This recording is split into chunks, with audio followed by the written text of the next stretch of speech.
Hey folks, Frank the Pestgeek here. Well, it's been a long time. I haven't recorded a podcast, probably a month.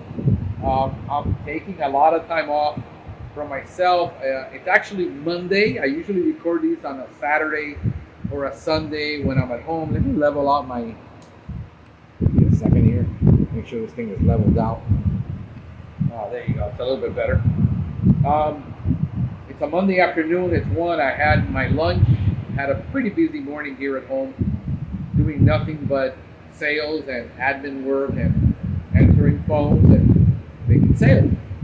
And that's what I'm back to doing again after being able to hire my second tech again. After COVID, I lost the tech. Turns out I rehired the same guy back. His hours had dropped.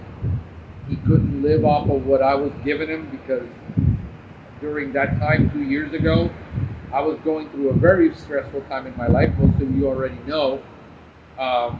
If you follow me, I was dealing with the separation, the divorce, my mother's being at home with hospice, taking care of my son by myself for 6 months.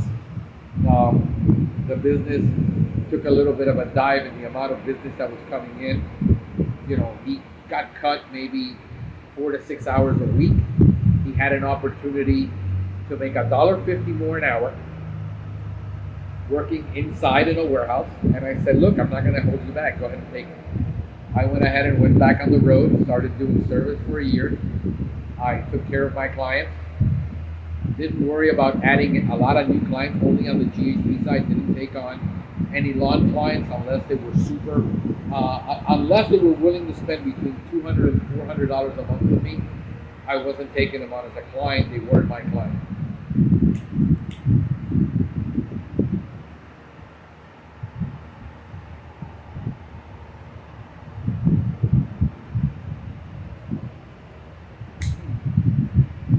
So I decided I'm taking back to doing a little bit of chilling. Sometimes I would go to the pool in the afternoon. I would go work out. I decided I'm going to start leveling out again. It's been raining all day, so not a good time for a pool. I'm having a double espresso cortadito. If you don't know what a cortadito is, it's an espresso, not espresso, because I keep calling it espresso. My girlfriend keeps correcting me. I know it's an espresso. Italians would have a fit with me right now. You got a shot. Well, this one's a double shot, and then a splash of milk or cream. It's just it's been cut. So that's what I'm having with my cigar. This is a tatuaje hecho a mano. I don't know what actual one it is. I know it's a tatuaje. I've been enjoying tatuajes lately. For those of you that follow me on YouTube, on my podcast, it's funny, I have so many followers on Facebook that don't even realize I do a podcast. Why are you following me? I lose my mind with some people about the stuff I post, and they're like offended by me. I'm like, dude, I do a podcast. You should know who I am, and at least do some research before you decide to follow somebody. If they're not your cup of tea, unfriend me and move on with your life. It's not going to offend me in one bit. I've been setting I had a whole year to think about a lot of things. Prioritize my life, prioritize my happiness. I bought a new place during that time. I went through a period of burnout, severe burnout. For about 2 years, I battled with chronic fatigue. I got my energy back. It's probably about, I would say 90% back. But I have one problem that is a trigger for me, and that is extreme heat. If I'm out in the extreme heat for 2 to 3 hours in a row, I will shut down the next day. I've been working on the new van. We've been building that out. I'm going to give you a report on that, show you some videos. Check that out because This is a high roof Ram 25 ProMaster that I'm equipping it to do lawn, termite, and GHB with 4 tanks inside a van to be able to manage all of this. This is my dream van that I've been wanting to build for the last 4 to 6 years is what I've been dreaming about this van. So we've got the tanks in, I've got the reels in, we've got the shells in, I've got the floor in, aluminum floor, diamond plate flooring, sealed all around completely, rubber sealed, paneled inside so there's no insulated so it stays cool. We've got nice aluminum shelving in. I've got 3 electric 18-inch reels going in. We're going to have 3 different types of pumps going into this thing. I'm going to be showing it to you little by little so you can see. It's a build out, would cost about $45,000, $30,000 for the build out. Doing it myself. Number 1 is I want to show that I can do it. I set goals for myself and things I want to do. It's like a hobby. Some people want to fish, some people want to golf, some people want to buy a sports car, some people want to buy a race car, some people are into photography. I enjoy actually doing some things in my business because I'm handy. I bought myself my own welder. I'm going to build my own rig. I enjoy building things with my hands. Some people like doing woodwork. To me, this is part of my therapy. You could hire somebody to do it. Yeah, pay $35,000. I get it. The build out in materials alone and equipment is going to be around $10,000. I've already spent about $8,000 on it. I got about another $2,000 to spend. The labor alone would have been easily 30, 40 hours of labor. At $150 an hour. It's a lot. The labor in Miami is very expensive right now. Shop labor. And then if you can find somebody to do it, and if you can find somebody that knows what it is that you're doing, because they don't know how to set up pest control vehicles and what we need. So very difficult, but I'm enjoying that process. So I hired my guy back. He called. He came over. He said, just came over to the house to hang out with me. He's actually a relative. He's my cousin's son, who's in Cuba. And I originally helped him when he got here, and I gave him his first job, and great. And he needed to move on, and the business that he went to go work for, well, didn't work out. They had to cut hours too. Everybody here in Miami suffered. A lot of people in the country did great. Miami always suffered. If Miami gets a cough, the rest of the nation looks like they're doing fine, but we get sick somehow.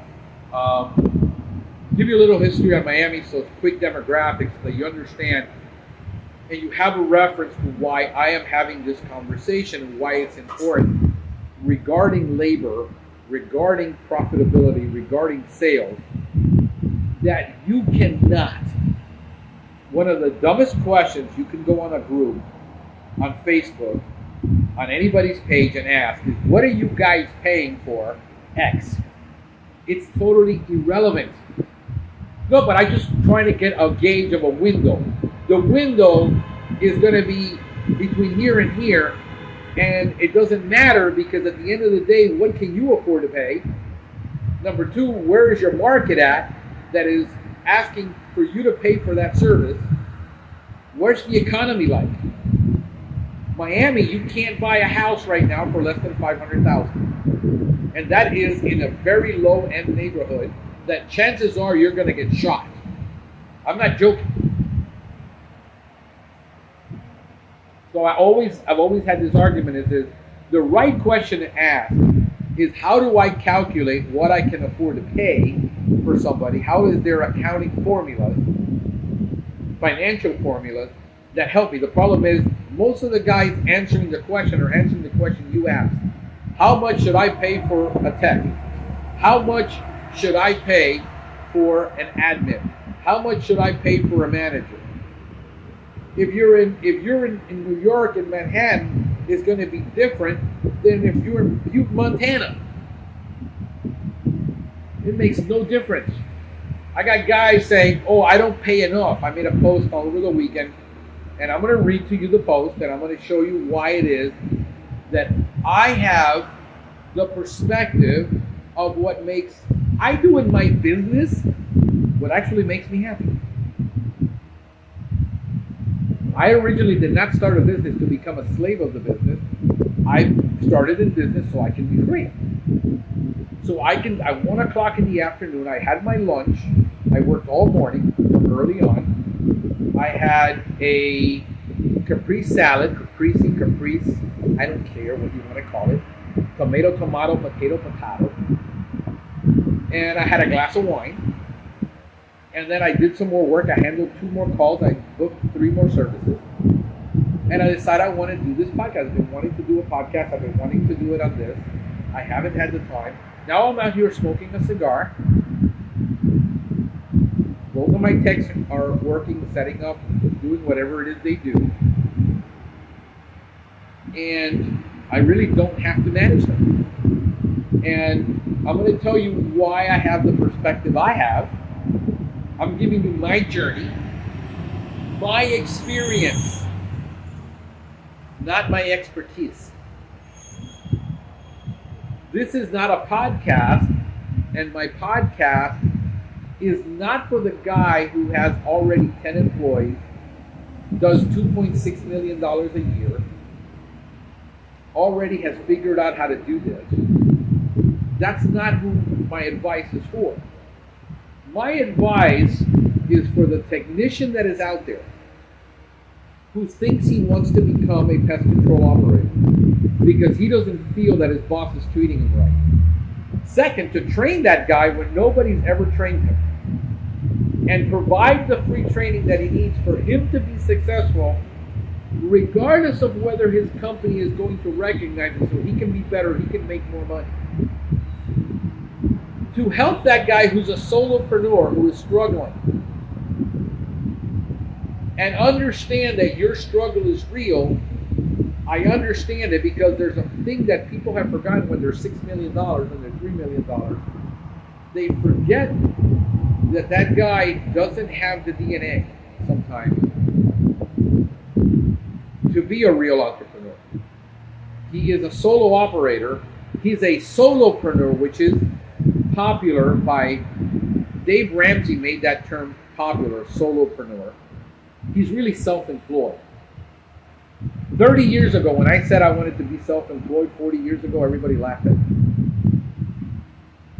You need to go get a career. You need to go to college and get a degree and do this, that, and the other, and go work for a good company. And I tried all that. And I was completely miserable for 20-something years. Tried 5 times to start a business and failed.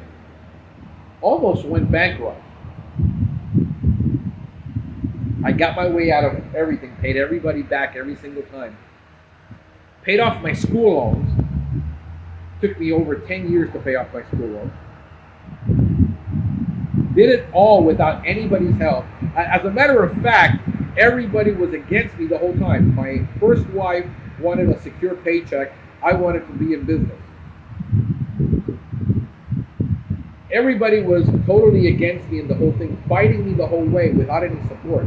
So everything I've done and I've accomplished, I've done on my own, against all the odds. 85% of businesses will fail within the first 5 years. I'm still growing after 12. After 7 years of rebranding and doing a lot of things that everybody said couldn't be done. But I don't do any of these things because I'm comparing myself to, somebody in California, or somebody in New York, or somebody in Terre Haute, Indiana, or even my competitors here in Miami. As a matter of fact, my best competitors haven't gotten past 4 to 5 technicians in the time that they've been, and they got handed businesses from their parents. They were service managers at other companies. They got out of the business and went back in, and they still haven't gotten past 4 technicians. I'm already on my second one. It is a very extremely tough market to do business in. Unless you're going to lie, cheat, and steal, and then you'll get ahead.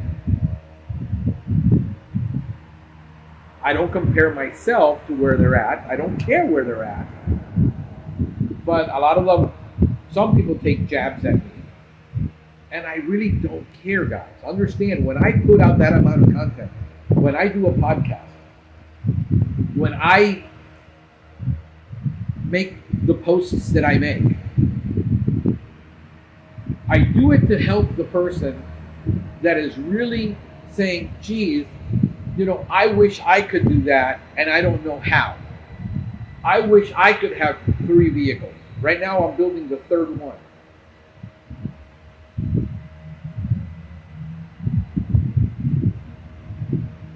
I can get to sit at home and work 30 hours a week. I work the hours that I want to work, when I want to work, how I want to work them.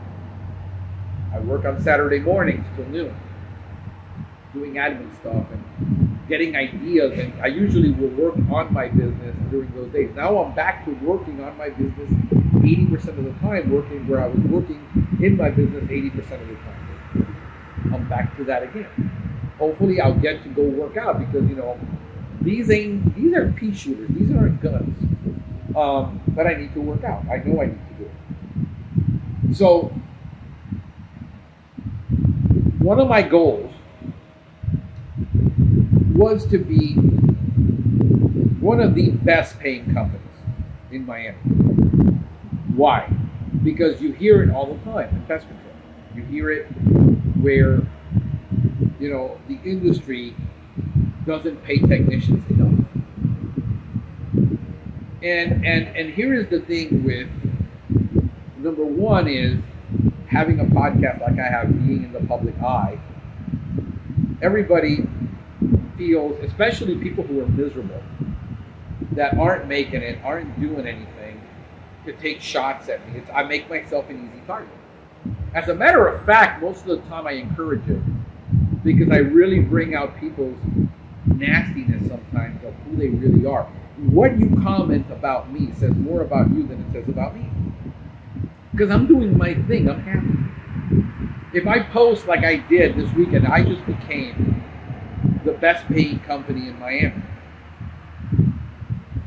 How do you know you're the best paying company? Where did you get that statistic? If that is the best question that you can throw at me, then what it's saying is that you have a lot to envy. You're sad. Most people, when they attack others, they're usually sad people who are hurting. So I have a lot of empathy and compassion. So all you do is post these stupid little comments all day long. Can you post something else? Yeah, during the week, I post probably 6 times a day motivational stuff that you don't comment on. I got friends who say, bro, I want to sign up for your daily motivational podcast. I mean, I don't have one. Because I encourage you all day long. And then I sit here and I get encouraged about what I'm doing and what I accomplished, and I share it with some people. And they're totally envious and green.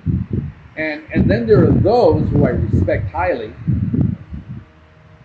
who make comments who are very thoughtful and thought-provoking and real world, because you know the difference is that the people that I know that are running the 10, 15, 30-person companies. So when somebody who runs a 30-person company gives me advice, I shut the hell up and listen and pay attention. Because that's called humbleness. The fact that I'm loudmouth, that I'm a Cuban, that I talk this way, I talk like a New Jersey, person, because I lived in the Northeast, I did business in the Northeast, that I have this attitude that I don't have a Southern personality, that I'm outspoken, I'm loud, and I'm obnoxious, doesn't mean that I'm arrogant. Don't confuse the two. You're mistaken. When you take a jab at me and say something stupid like, can't you post anything other than these chalkboard things? I shove it right up your tailpipe, and I tell you, yeah, you can unfriend me and go follow somebody else. I don't know why you're even my friend. So, and when you're out there, you got to realize you're not going to please everybody. If you're a people pleaser, you're screwed. I'm not a people pleaser. I'm not out there to please you. I'm posting my stuff to get my own jollies out of purely what I consider to be important to me, my journey, my experience, my thoughts, and you're welcome to disagree all you want, but here's the problem. You don't have enough context to disagree because you don't have my experience. You only have your experience.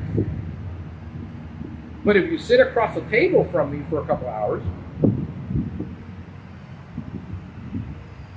you will understand why it is that I do what I do. Number one is I struggle in myself with multiple personalities. Yeah, all of you who are entrepreneurs have multiple personality disorder. Let me show you, let me explain it to you. You've got the technician inside of you that is saying, this is the way it's entomologically done, because here's what the entomology tells you, and here's what the chemistry tells you. And then you over here, you got the salesperson and saying, but if I don't sell this, even though this is telling me I shouldn't, I won't eat today.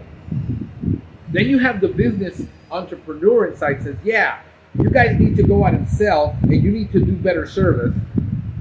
And the entrepreneur says, because I'm coming up with all these ideas that I need to do.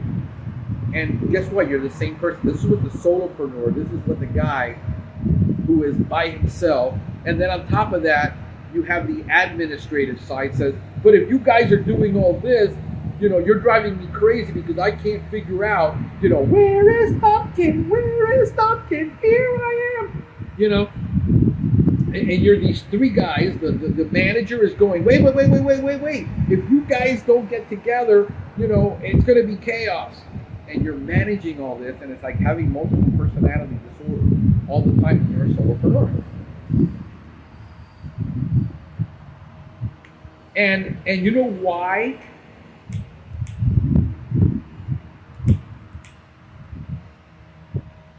Because if you let your salesman get out, like I do, because I was a salesman for 20 something years before I became an entrepreneur.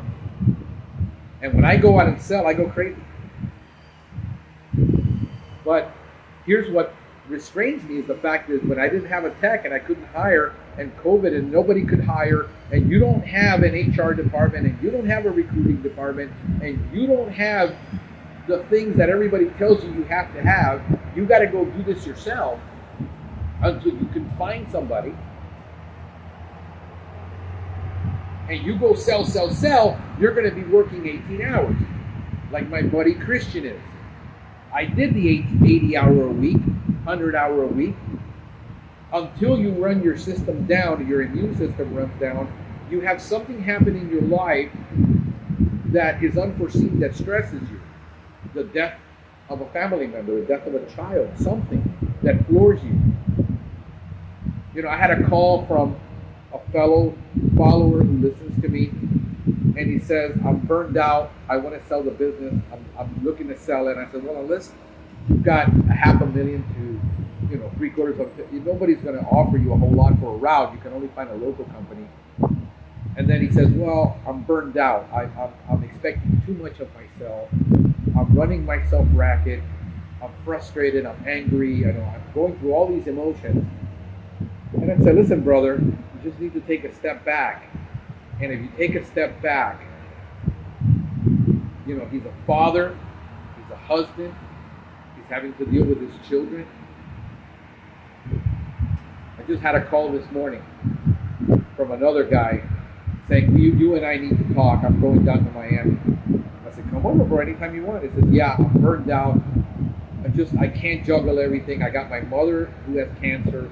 I'm dealing with that. I just can't juggle it all. How do you do it? I said, here's a very simple answer. If you don't answer your phone for a week and you don't make any sales,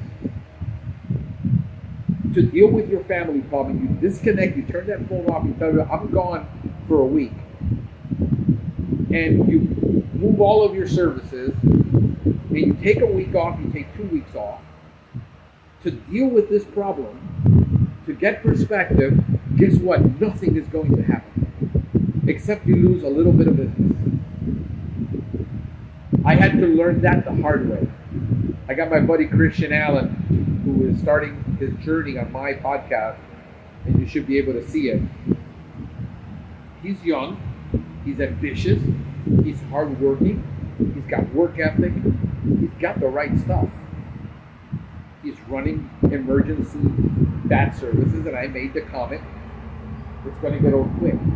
You can do it for a season, but eventually when you have kids, you can't do it anymore because you're going to be burned out. When you have a wife that says, we don't have any time together, it's going to affect your marriage. Your spouses are not always built to your entrepreneurial spirit.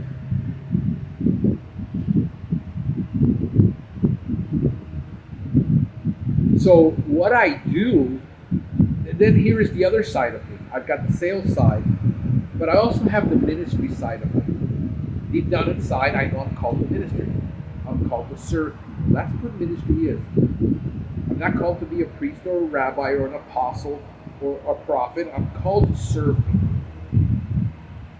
And my service side looks at the human side of what my people go through, and it says, how do I help them be the best they can be? I have a people development side of me that wants to develop people. So when I made the post that I am now officially the highest paid company, somebody challenged me, like, did you ask every employer in Miami-Dade? No, I know from 15 years of doing this, of what people are telling me.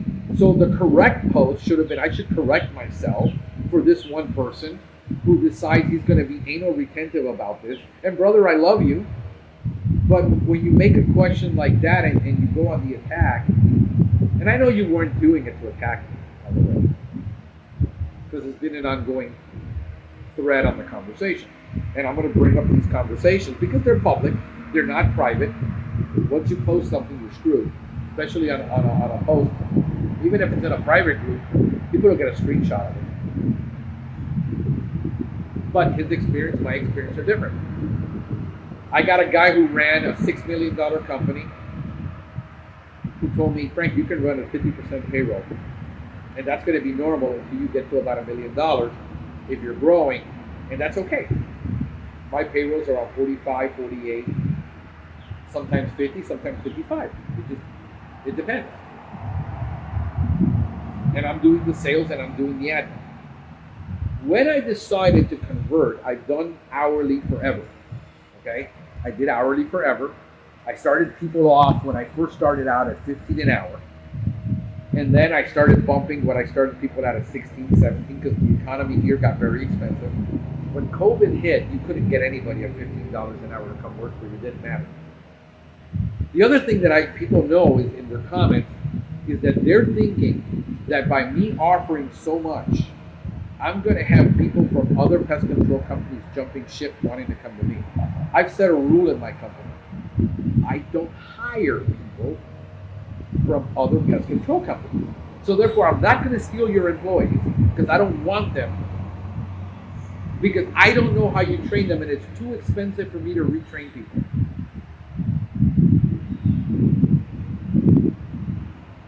So therefore, I don't hire people from the industry. I don't hire people. I hire people based on their character and the kind of person they are and their aptitudes that I see in them as being a manager for 20-something years, where I see people with management skills, and then I hire for those skills, and then I train them to do pest control. Therefore, I don't have to manage them because I don't nurse people. I can't stand. I am a control freak. I let that be known. My girlfriend let me know that. My daughter let me know that you're a control freak. I said, I am. But I learned to let go once you show me that I can trust you. I let go and I let you run and I just manage. I observe. So last week, my technician, going back to college, one of my technicians, who was working 30-something hours a week for me, I decided, because I needed more help, I was battling between hiring an admin and hiring another tech. It is more advantageous for me to hire a tech, me do the sales, the marketing. Well, I hired a marketing company and I have Eric that I hired to do all the videos and all the social media stuff. And my videos and my not only Pestgeek Podcast videos, but also my Naturepest videos and everything that I do for that, which is where a ton of my business comes from.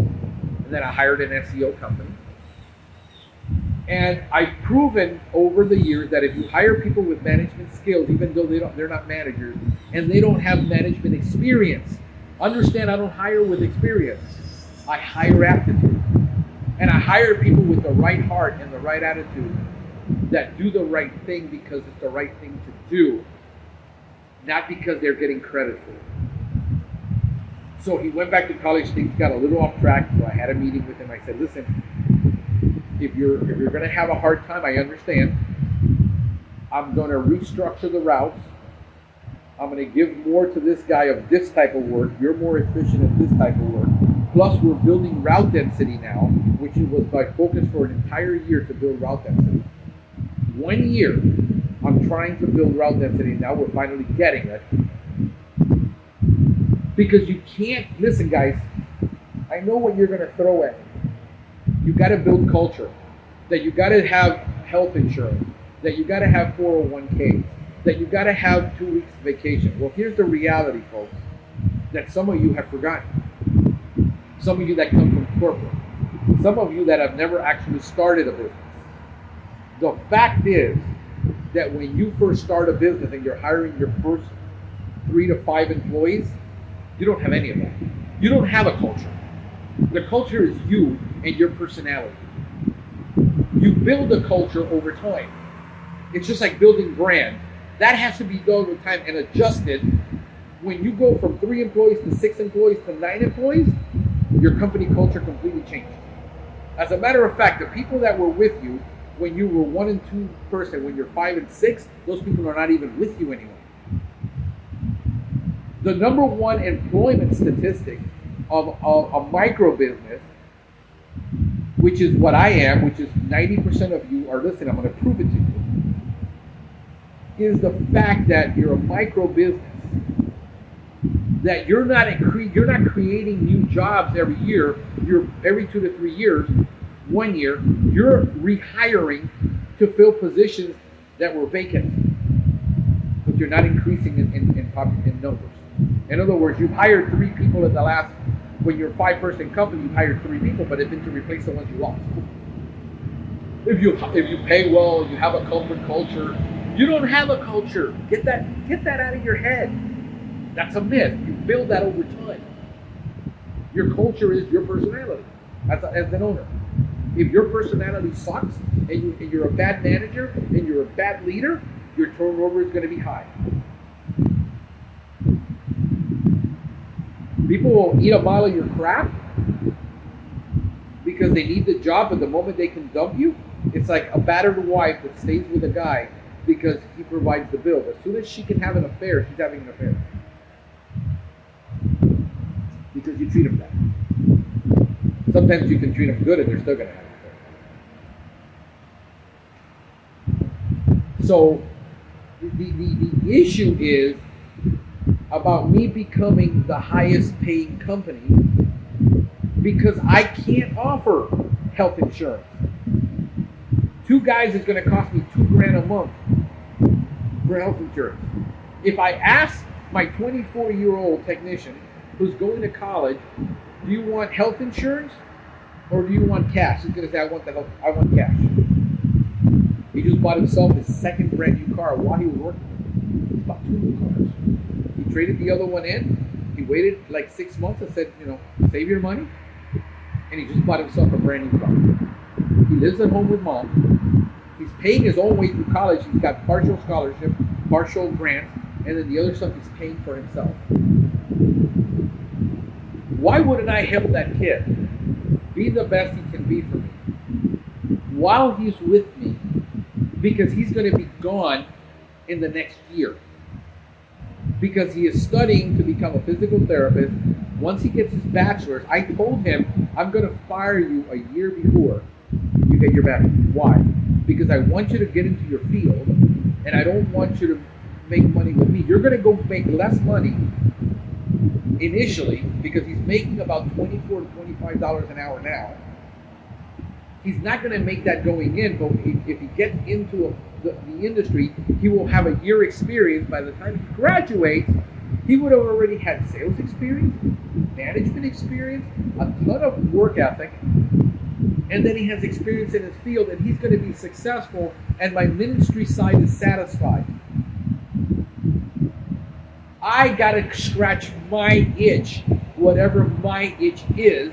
I am not doing this to please everybody because so-and-so decided he's going to have hyper growth, pay 12% production, has a 12% payroll because he's putting all his money into sales and marketing to grow his company. And he already has 5 trucks in the time that I only have 2. I don't care. Because his initial rate is going to be 100% turnover his first year. He has a very simple service. He's not doing the complex stuff. I just took on a client because I consult clients. I don't take on a lawn client right now. Minimum is $120 a month. The average person calling me right now to do their lawn is paying $49 a month with a top 3 PCT 100 company, one of the top 10s, and they're totally unhappy.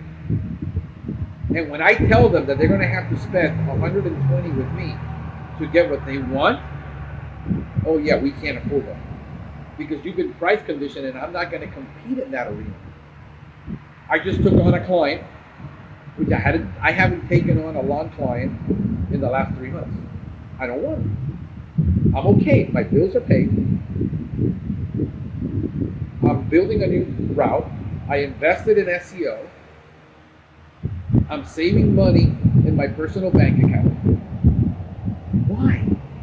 Because I choose to live a minimalist lifestyle where I don't buy stupid stuff I don't need. I don't go buy expensive toys. I don't travel a whole lot. I take off on weekends. I can sit here and have a cigar while you're stressed out and pissed at the world. I don't need to build my company up because I got a chip on my shoulder because I got something to prove to the world. I'm happy. So the fact that I'm generous, the fact that I'm getting 25% commission, so I don't have to sell those accounts, those GHP accounts. And I told my second lawn tech, I said, hey, you want to make a lot more money? And I sat him down, and he said, yeah. And I said, why don't I'm paying him $20 an hour. How would you like to make 24, 25 to even up to $30 an hour? He says, yeah. Okay. Are you willing to take all of my Spanish calls? Because he doesn't speak English. He only speaks Spanish. And I said, are you willing to take on all of my Spanish calls? I'll teach you how to sell it. And you take all the calls during the day. When you sell it, I give you access to the system. You send them the contract. They sign off on it. You schedule it yourself. And you manage your time. And you do it however you want. Because none of my guys have a clock in time or a clock out time. And I don't have to manage. He said, it can't be done. You got to put a strict time for them because they won't work. I said, no. My part-time tech is producing $13,000 a month on 3 days a week.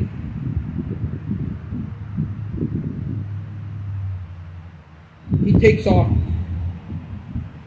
Mondays and Wednesdays to go to college. In 3 days, and he asked me, can I come in on Saturdays so I can work more hours? And I said, here's the back and forth on this. I don't want to work Saturday. I don't want to be a company that forces people to work on Saturday. If you service a client on a Saturday, you create a precedent, and once you create that precedent, he's going to expect it every time. You're going to shoot yourself in the head. I would rather you work 10-hour days, push yourself on those 3 days, work longer hours, work later, and not work a Saturday, so that we don't go into that mindset. He says, what do I do on Saturday? He says, you want, schedule yourself for the week. Start calling everybody and booking those appointments. Set yourself up on Saturday for 2-3 hours so that you can set yourself up for success. I'm grooming him for management. I'm grooming my other guy now because he's a hustler, because he's doing Uber on the side, because I can't afford him for a full 40 hours yet. So what am I? I'm a businessman, and I'm in the deal-making business. So if this works for that guy and this works for that guy right now, a lot of guys say, I can't hire a guy because I have to pay him, and unless I have this moral code in my head that unless I can pay them $2,000 a month, I will not hire anybody. See, you're in the business of either or, and I'm in the business of being a business person, figuring out what you want over here, figuring out what you want, and if you learn anything from Zig Ziglar, he says, give enough people what they want in life, and you'll have what you want. This one wants to make money so that he can have his house, because he's 30-something years old, he's got a kid, he's got a girlfriend, who he just brought from Cuba, his girlfriend in Cuba, and in 2 years he brought her. He saved enough money. But he's doing Uber at night on the weekends. He's working for me. He's doing odd jobs. When I got a hold of him, he was working 2 jobs. And he says, if you can pay me $600 a week, I can quit my 2 part-time jobs and just work for you. Why do I think that's better for me? Because the Bible tells me that you cannot serve 2 masters. You will love one and despise the other. So I said, you want to make more money than you're making now on Uber, putting miles on your car? If you just sell 1 job, you'll make $80 commission. I'm handing him the calls. So I don't have to hire an admin. I just took 30 to 40 calls a month off my plate, gave him the money, because I would have to hire a salesperson. You can't hire a salesperson for less than $50,000 a year. So when you're small, you have to get really creative and find a creative solution to the problem instead of being frustrated because you're stuck in this model that everybody told you. It's kind of like the same model that if you go to college and you work for 20 years and you work 20 years for a company, you get a pension, that's gone.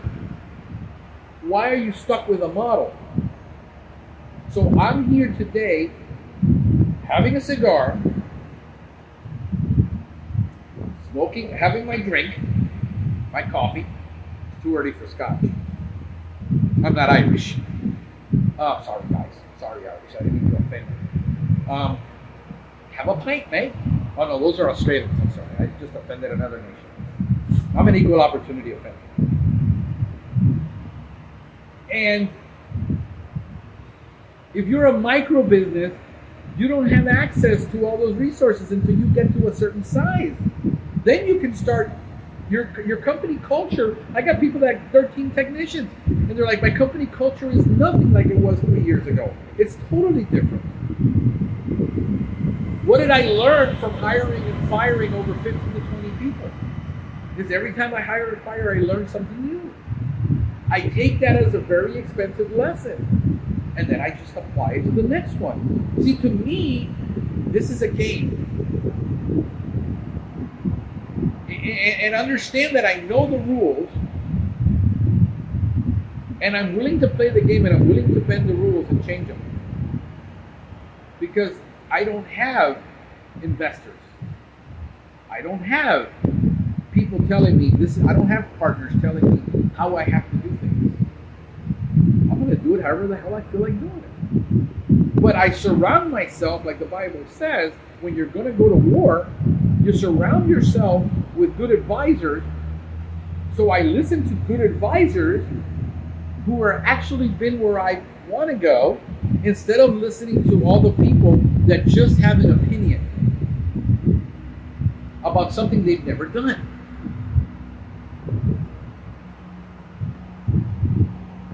My friend, who has a company here, is growing by leaps and bounds, hired a guy. And I said, bro, I hired this guy and he's a manager. He was working as a manager in a hotel. Things got slow. He's a little burned out. What should I do? I said, hire him. Because that guy's going to be able to manage your route. He shows up at his house. The guy's cleaning out the truck every day, filling up the tanks, prepping for the next day. He doesn't have to tell him what to do. He doesn't have to train him on that. He says, bro, this guy's working out awesome. I haven't worked a day in 30 days. I've been at home this whole time. He's doing everything. And I still got X amount of money in the bank. And I don't have to worry. I said, you see what I told you? And this guy's a way better salesman than I am. I give him props. Joel's a way better salesman. He's a more cutthroat business guy than I am. He just finished giving this guy. He started him at 16 an hour. Just started paying him 20. Yet I have guys who are in the middle of Alabama somewhere telling me, I can't pay more than $13 an hour. My goal was to say, you can't find a creative way if you focus on one thing. I focused on creating more sales. I focused on increasing my prices so that I would have more gross profit. But understand that my gross profit is much higher than the average.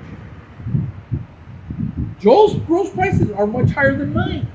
So we're in competition to see who can raise their prices. But I learned to find my sweet spot to close more business. His sweet spot is much higher. Why? I'm going to give you the difference of just 30 miles. He's 50 miles from me, roughly right now, 50 miles. And I'm going to show you why you can't use somebody else's data for your business. Again, my market is a 50% rental market.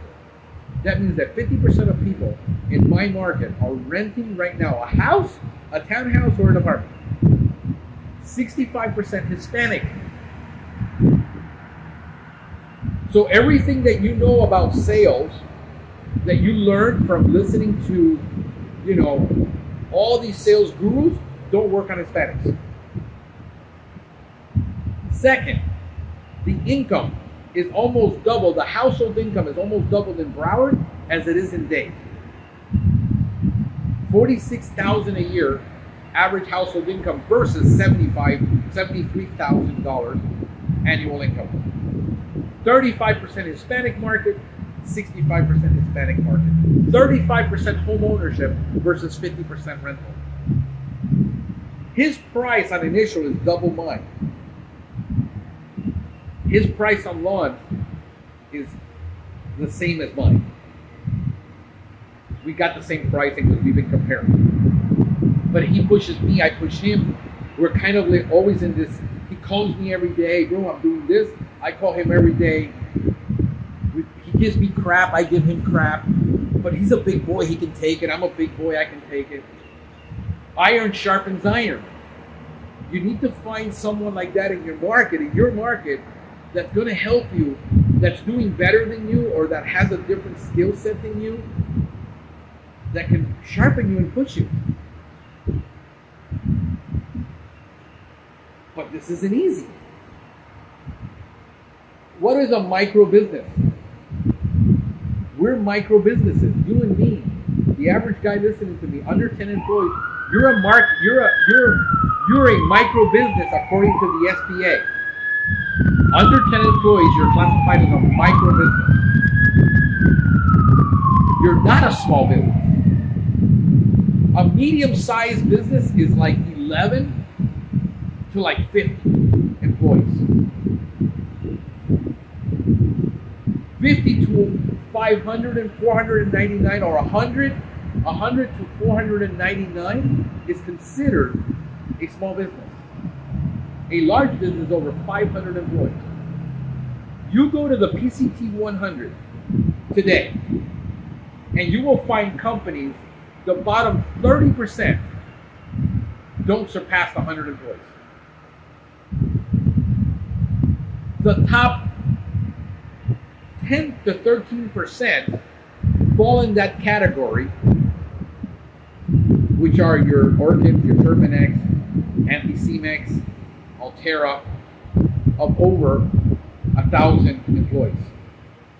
And then you got that middle group, that bottom, the top 30%, which is in that 500 to 1,000 range, 500 range under that. It immediately drops.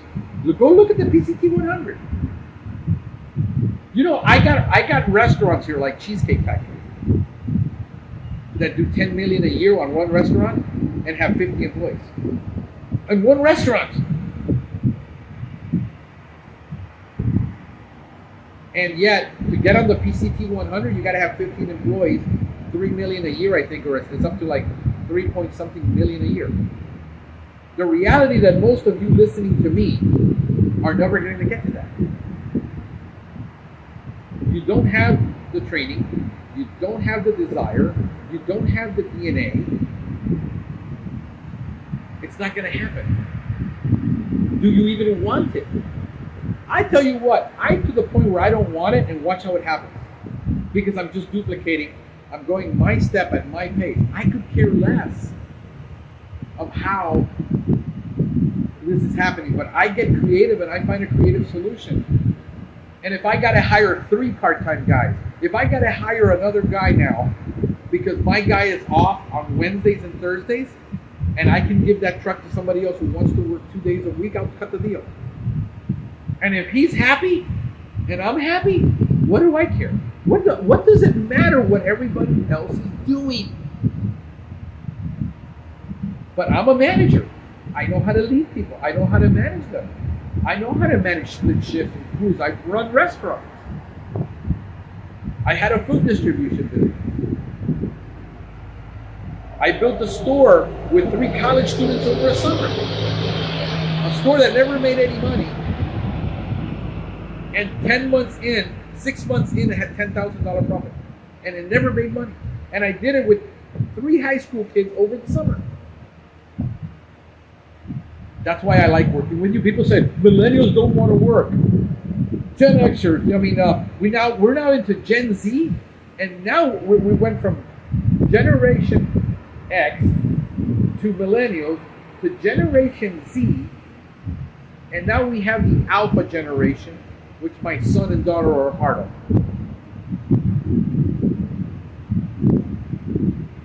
Because you're stuck doing it the way your grandfather said had to do it, where you have to work 50 hours a week. And I posed a question. And it's gonna be probably a longer podcast. I don't know how much time I got. I gotta pick up my son at 3:30. So I got about another 30 minutes. I'm going to read you some of these comments, which I think it's important. I think it's important that, and I don't mean to be mean-spirited about it, because I'm not. I usually don't have, I come across as being maybe like a little sharp-tongued.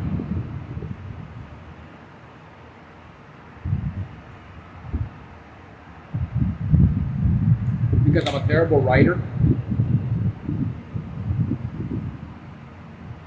And therefore, it's funny how most of the people who criticize me on Facebook, I ask them, have you listened to my podcast? No, I don't listen to podcasts. I don't have to listen to anybody. I just know you're wrong. I'll show you.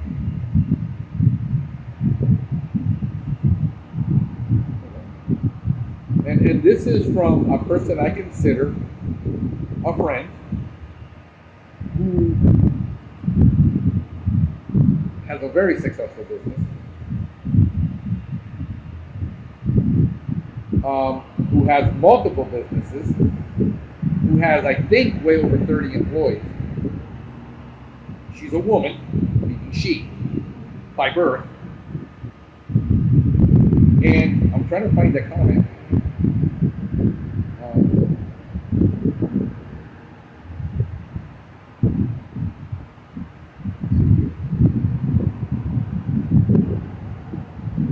and this is another person who's also a woman,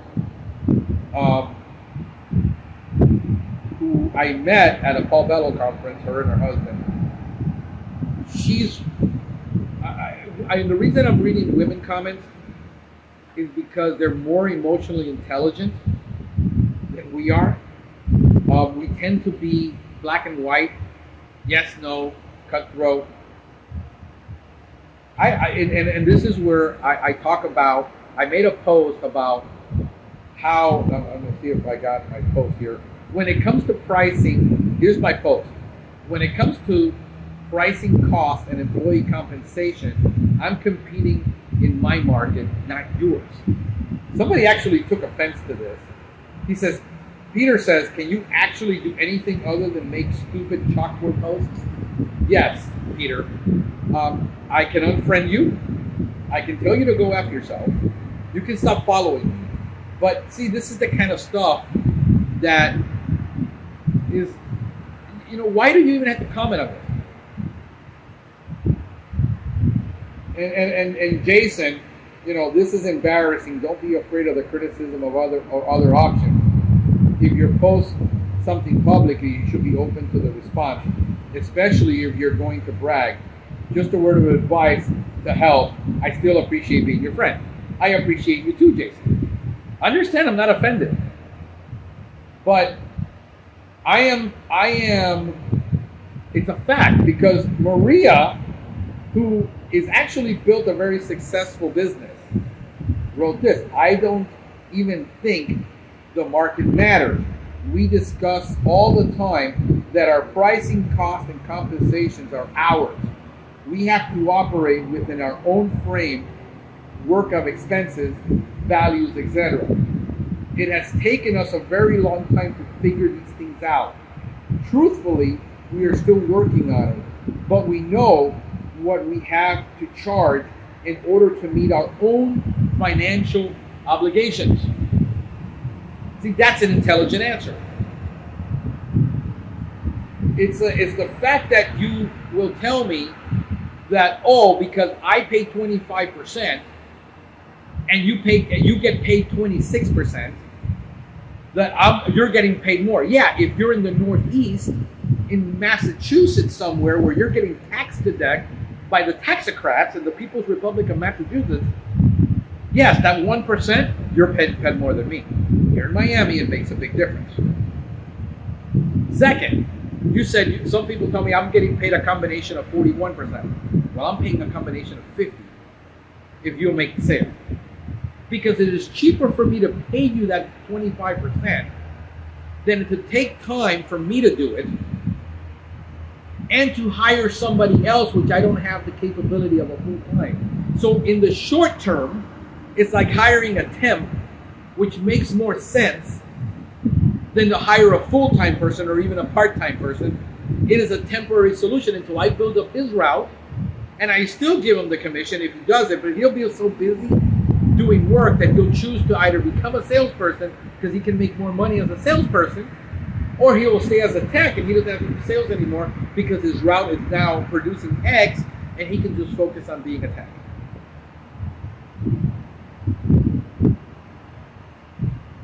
So understand, if you make a stupid comment, I will shove that right up your tailpipe. I always have. All these guys that are following me that know what I'm about, I'm going to read the really intelligent comment that another person who I happen to respect a whole lot, if I can get a stupid signal out here, let me take it off this. You're currently offline. Well, thank you. Let me see if I can actually get that post. No, Christian Adams post.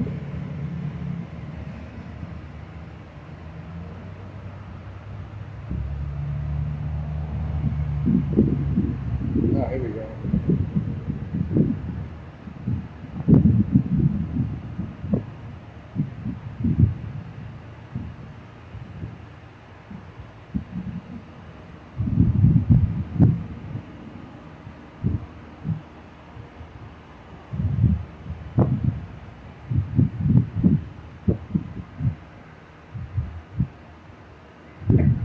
Okay, Peter.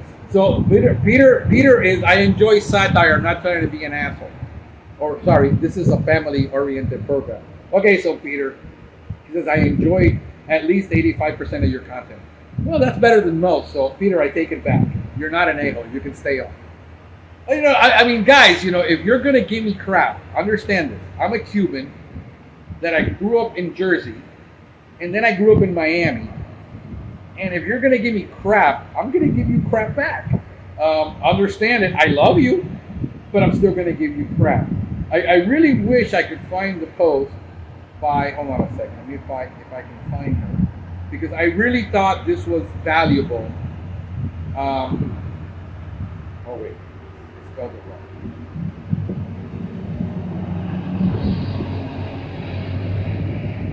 I wish I could find her comments on here because I think this is going to be. Hang with me, folks. I apologize for my incompetence at this moment, but my internet decides it's not going to cooperate with me on this.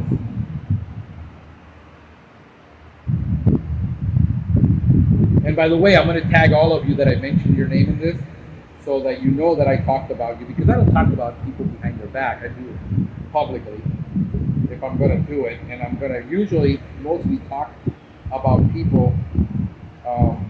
Here we go. I'm starting to get the feeds. I'm starting to get let's see. I think it's on this one. Let me see. Here we go. So Sky wrote, and this is a long post, guys, so bear with me and bear with my reading skills as I'm highly uneducated. I always have a benefit of my employees attached to every revenue goal or annual milestone that we hit. I totally agree with you. I am that way too. Last year, I was able to significantly improve our health plan and the cost to our employees. Little context, this is a large company already. She's got, I think, 30 employees. She can correct me on this. I want to have her on the podcast, her and Maria, because I think they will add a ton of value to the audience. I'm trying to get them on. Now I like to give people more opportunity to accrue more PTO. Taking great care of employees should be part of every growth plan. The harder we all work, the more we invest. A greater reward is on the other side. Now, a lot of you who work for a lot of companies have never experienced this. Most of the time is, yeah, he just bought a $2 million house and a boat, and he won't even give us a raise. These companies are the exception to the rule.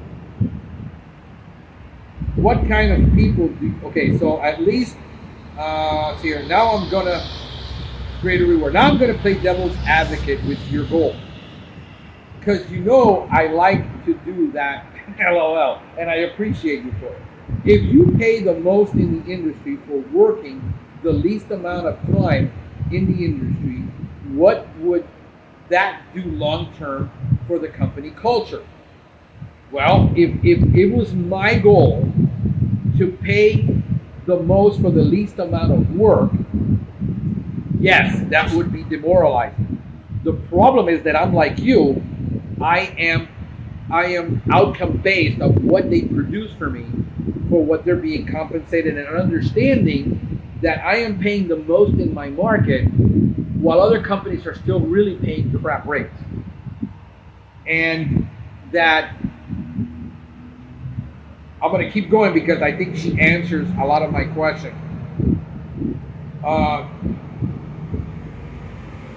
In the industry, what long-term company culture? What kind of people you start to attract, at least the amount for the most dollars? It seems to me a socialist idea and not a capitalist one. I say that to you only because I know you're not a socialist. As a Cuban, you probably have no love for those ideas because now they have negatively affected your country of origin. She's absolutely correct. I don't embrace. I'm a total capitalist. Also, let me share my most recent experience, and I think this is the most valuable. My most recent experience in my own business. During the pandemic, I faced people shortages, like the rest of them. I increased pay, offered more time off, relaxed my management style, and demanded less of my people in the name of empathy and fear of turnover. Ultimately, I know I have a less motivated team, and high performers left out of frustration of not being more efficient or productive, and lazier workers got the same reward as they did. That was unfair. I'm having to self-correct. It's a painful process. I know this will stir the pot, but if one person reads this and has a revelation that more money and time off does not automatically equal efficient and highly productive teams, then I saved one person. I totally agree. Strive for a culture, competition, aggressively hard workers that are hungry and pay them top dollar. The fact is, okay, I'm going to stop right there because I totally agree with her, and I've said in many of my podcasts, you got to hire A and B players and get rid of your C players. And that your A players should help your B players come up, but your C players, you need to get rid of them, because if you don't, they drag everybody else down. My goal is not to compensate the lazy person, but the person that is performing according to my KPIs and guidelines that I've set. So if my 35-hour-a-week technician who's going to college, and I'm giving you context now behind that, and I'm helping him, and he's helping me, his callbacks are low, he gets it done. That truck has 54,000 miles on it. He makes sure it's clean. He makes sure it's organized. He takes that vehicle in every week. Well, in the last week he slacked off and I gave him crap about washing the truck. But he takes it every time that the maintenance is due, takes it to the dealer, gets the maintenance done, gets the tires rotated, gets the oil change rotated. He just broke down last week because the battery went bad on him. I told him, go take it. He says, well, why don't I take it over so you don't have to come down because I'm really far. I had to go pick up my son. Take it over, go buy a battery. And I said, yeah, how are you going to change it? He says, well, I don't have any tools. I said, jump in, take it home, and then change the battery when you get it home. And that's what he did on his time off. And that truck does not have a scratch on it, doesn't have a dent on it, because he takes care of it as if it was his own. In other words, he takes care of that route. He takes ownership of that route as if it was his own in the time that he has it. Tell me how many of you have employees with that kind of character, and can you buy it by offering more money? No, he got the money after he proved to me that I could trust him. After he did the work, after he took the initiative, after he told me he needed to make more money, what could he do to make more money? And I said, I can give you this much more responsibility. See, you don't get that context from my post because I would have to give you an hour's worth of context for you to understand it. So you're absolutely right. The fact is that these people are already working at other companies, making top pay. So thinking of you offering a little bit more compensation will motivate abandon their current employer is also wrong, because the amazing people are loyal to their companies because they are given the opportunity to make top pay and perform at high level. Again, I'm clearing up that everybody's going to come from somewhere, because you don't just get to hire people with no work experience. The question is, if I see a kid at a Starbucks. I just saw this girl. I'm going to give you a testimony. I saw this girl. I was at a Starbucks. And people make fun of kids at Starbucks, that they're baristas. I give them crap about it. But I stood there and they only had 3 people working the whole place. They were really short-staffed. And she somehow remembered everybody's face and who ordered what. And instead of calling their name out, she went around, grabbed the drink off the table, brought it to my table and said, "Here, Frank, I'm sorry about the wait." That's the kind of person I'm going to go after and say, "Hey, how much you making here? If I showed you how to do this so you can make $20 to $24 an hour, would you be willing to start out part-time with me to learn? Because you're going to make part-time more already than you're making here, I guarantee you." She was stressed because I saw her. And then on top of that, she was cleaning counters. She was cleaning the stuff. She wasn't sitting idly by on her phone, texting behind the counter. See, as a recruiter, that's what I'm looking for. I'm looking for people that have the right attitude, and then hiring them, then training them, then investing in their outcome, then raising them, and then promoting them. But if you're in a 5-person company, the chances of you being a manager and upward mobility is just not there for a long while. Especially in a company like me that I'm not interested in growing really quickly. I got to get creative of how I compensate these people so I don't lose them. And say somebody's going to take them for another $1.50 an hour. Because that $1.50, when the gas prices hit the roof, and all of a sudden rents doubled on people, what do you leave them an option with? So the question, which I think is, I want to leave you with her question. Because I know she's brilliant. And I know she's always encouraging. And I'm always thankful for that. So what does drive top performers to come and work for your company? That is the fundamental question that we need to ask ourselves. And what does it? At my pace, the only thing I have is this podcast. That people will hear it, see it. That I will do content that is marketing content that says, this is what I'm about right now. And are you interested in what I have to offer you? And if it is, then you're a right fit for me, and I'm a right fit for you right now. And later on, if you want to move up and I move up, can you move up with me? Are you willing to wear 2 to 3 hats to come work with me? And I'll compensate you all the way. And I'm taking some off my table to give you a little bit more, because it is far more beneficial for me in the short term as I'm building a company and building equity. Understand, you're not getting equity. I am. Right now, companies are paying 2.5 to 3.5 what the company's worth. If I build this thing to 2 to 3 million, it can potentially worth 6 to 7 million if I sell it. My long-term strategy is I'm building this for something more.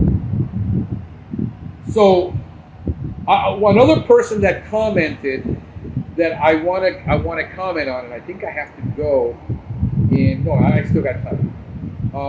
Was my friend Seth Garber.